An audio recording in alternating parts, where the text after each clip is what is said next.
Ladies and gentlemen, welcome back to a brand new video of Tokyo Ghoul Rebirth. And here's what we're here to do.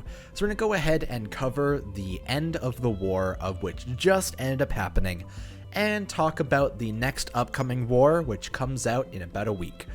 So this was our first, I believe, our first 3-week war over here on Global. And all in all, I would say it's absolutely fantastic in terms of the bosses that we had and the ability to grind. Having the Arataboy level be so close as it was, and having half Kuchikaneki level made it a hell of a lot easier to actually grind stuff. Me personally, I end up kind of neglecting Global in favor of going for the 100 million over on Invoke. I got up to 18 million over here on Global, but obviously didn't really go for the 20 million I was shooting for. Definitely next season I'm going to try to go hard on both versions of the game. Probably try and focus on Global a little bit more because I have been shafting it quite a bit in the last couple wars. But we have the current build-up period here. So the next territory battle is planned for the 15th of January to the 29th of January, meaning it is a 2-week war. We currently have the build-up period where we got some more story mode and some new bosses to grind. So we have the new light Amon. I actually maxed him out over on Invoke, and I don't think he's that great. Like, he has some decent damage, I would say, in terms of like casual use, but his 6 AP is really what makes him kind of meh. Like, even on like a basic premium team, he doesn't really have a really good place, but he has 8,700 HP, 730 attack, 395 defense, 8 AP, and 12 durability, with the unique ability at 100% of 1.3 times damage to all ghouls, with a plus 200 attack, which actually puts him up to 930 attack in total, plus 200 defense, which puts him up to 595 defense in total. Durability A, which is plus 3 durability, to go up to 15, and crit rate 15%, which is just a flat multiplier. And crits are always helpful to have when you aren't breaking the enemy. We also have his unique skill, just normal skill rather, of 1.5 times your attack for 3 turns. He is a self buffer. Deals attack times 0.7 times damage to one enemy 6 times, and has a chance to inflict bleed. So unfortunately, his skill does replace any buffs you give to him. So even if you have light Heisei on your side of the field, he's not really that great in terms of dealing damage because he gives himself that lower multiplier. Also, the fact that he only does 0.7 times the damage is pretty meh as well. At least his bleed is a chance. It's not a very low chance like some of the other units that are around. All in all, max him out for the Haka. Obviously, you get some free Haka off of it. I think it's 5 per max out or whatever it is. I forget entirely. Though during this war, you're probably gonna, or during this off season, you're probably gonna want to focus on the Hinami because she's the one that's going away during the season. Apparently, the one on the bottom is the one that goes away first. So definitely try and grind up the Hinami that's available. Her level's pretty... Unless you have Festival Amon or you max out the Ritoka that you just got off of the war rewards, she's definitely not the easiest one to overkill. So try and keep it in mind, and obviously very, very basic stuff here. All in all, I think that the 3-week war was probably... If I pushed harder on Global, I feel as if it was probably the most fun war on Global so far. Obviously, I just kind of... There was so much happening on Invoke during that period that I didn't really end up doing too much. Here, I'm actually going to max out the Ritoka here and put her 2 dupes into her to just have a good time. You know how it goes.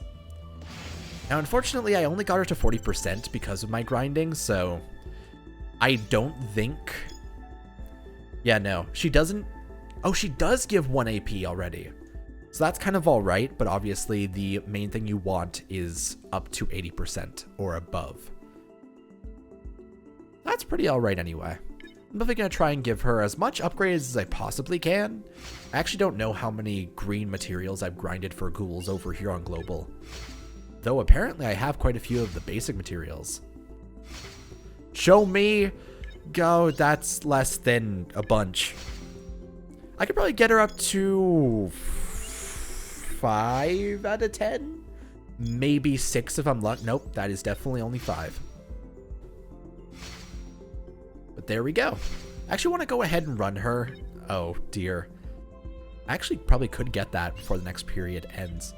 Either way, we're going to go ahead and use her on the Hinami quest and do some grinding there.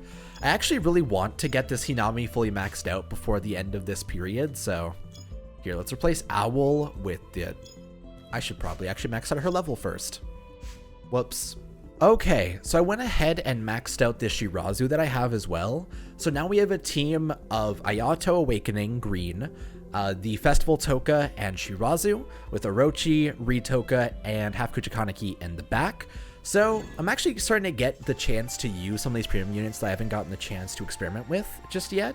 So I'm looking forward to it. I feel as if I've shafted my abilities to use premium units because I've been selling them so often to be able to get pills. So, global. Let's see how things go. Turn off auto. Alright. So our main goal here is going to be to get Ayato's Awakening charge because I kind of want to use him. Also, I just want to point out, this Shirazu has the exact same sounds as the non-awakened version of Festival Shirazu. He's kind of like, he's a very similar unit, but he holds his sword differently. So that's like the main difference between the two. Actually curious, I don't think I've seen his skill here. What does it do? Just a normal swing? 1.5 times defense, deal damage to one enemy, and a little bit of durability damage. That ain't too bad. Here. Buff it up, and we're good to go for the boss fight. Alrighty. Ayato is... I don't remember if he does durability damage, actually. Here, we're going to try to prioritize Shirazu's skill here. And I want to see Ayato's durability damage. He does 2. That's decent. Shirazu goes in. He whips, and then we'll go ahead and swap in. See... we'll just go for Shirazu here. Mostly just because I want to see him be the final hit on this. Do I want to pop Fest Toka's skill right now? Or do I want to wait till next turn? Actually, I'm going to swap in Orochi and pop the buff here. Well, it's just because it's extra damage anyway. And I'm down to use him as, like, an extra DPS source here.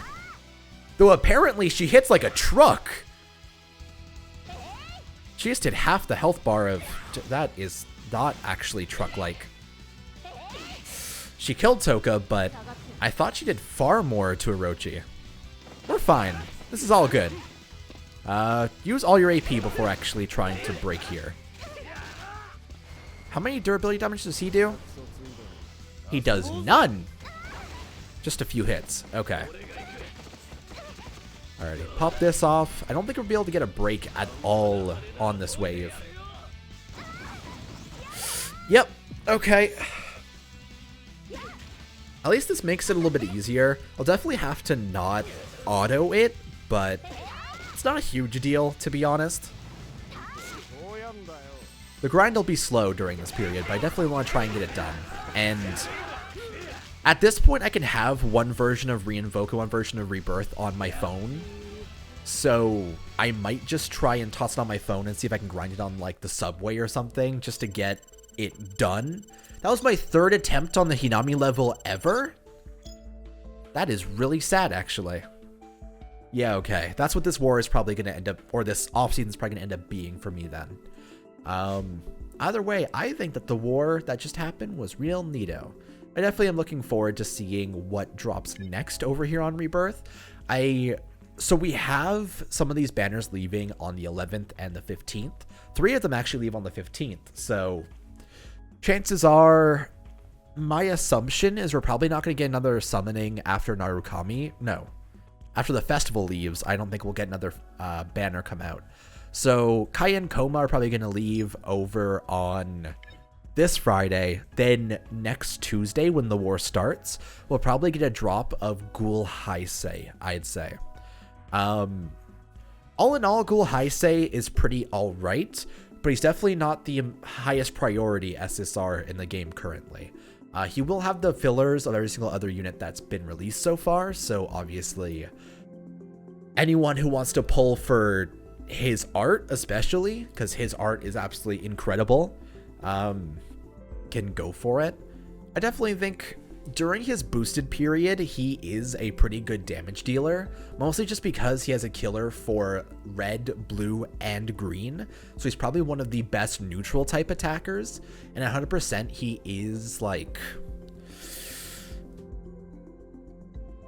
I would say if he's targeting someone that he actually has his unique ability against, he is a pretty sizable DPS unit, but you definitely need to invest in him quite a bit to get him to be viable.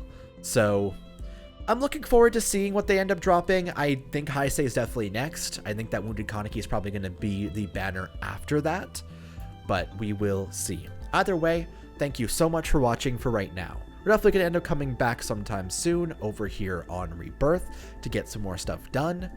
I definitely want to try... I don't know if I'm going to end up streaming the grinding for Rebirth because it is so involved. I feel as if I'd probably do better grinding it on like the bus, for example, but we'll definitely see. Either way, thank you so much for watching. I will see you guys next time.